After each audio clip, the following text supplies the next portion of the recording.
friends, welcome to Ambience kitchen. நம்ம கிச்சன்ல இன்னைக்கு என்ன பார்க்க போறோம்னா உருளைக்கிழங்கு மிளகு வறுவல் தான் பார்க்க போறோம்.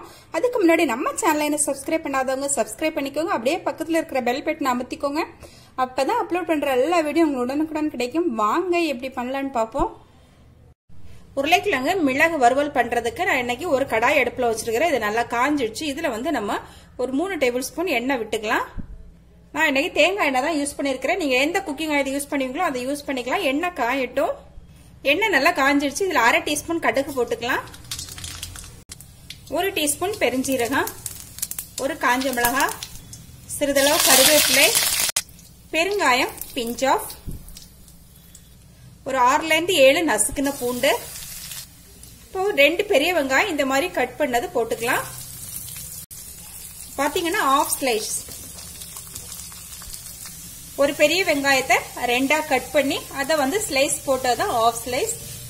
இப்ப இது நல்லா வதங்கட்டும். இப்ப வெங்காயம் ஒரு 4 நிமிஷம் நல்லா வதங்கிடுச்சு. இப்ப வந்து நம்ம உருளைக்கிழங்கு சேர்த்துக்கலாம். உருளைக்கிழங்கு பாத்தீங்கன்னா நான் ஒரு 3 உருளைக்கிழங்கு மீடியம் சைஸ் 3 உருளைக்கிழங்கு எடுத்திருக்கிறேன். இந்த மாதிரி கட் பண்ணி இந்த சைஸ்ல கட் பண்ண உருளைக்கிழங்கு இப்ப இதை போட்டுக்கலாம். 1/4 டீஸ்பூன் மஞ்சள் தூள் சேர்த்துக்கலாம். உப்பு ஒரு 1/2 டீஸ்பூன். இப்ப இதை நல்லா கலந்து விட்டுக்கலாம். இப்ப மூடி போட்டு ஒரு 10 நிமிஷம் நல்லா வேக வைப்போம். நடுவே இதை கிளறி கொடுக்கணும். இருக்கட்டும். இப்ப 10 நிமிஷம் நல்லா வெந்துச்சு நம்ம உருளைக்கிழங்கு. இப்ப இது கூடவே நம்ம மிளகு சேர்த்துக்கலாம். ஒரு 3/4 டீஸ்பூன் மிளகு சேர்த்துக்கிறேன். 1/4 டீஸ்பூன் கரம் மசாலா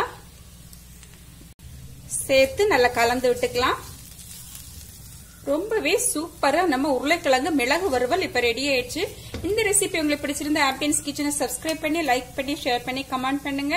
மீண்டும் நல்லதொரு ரெசிபியோட உங்களை சந்திக்கிறேன். பை.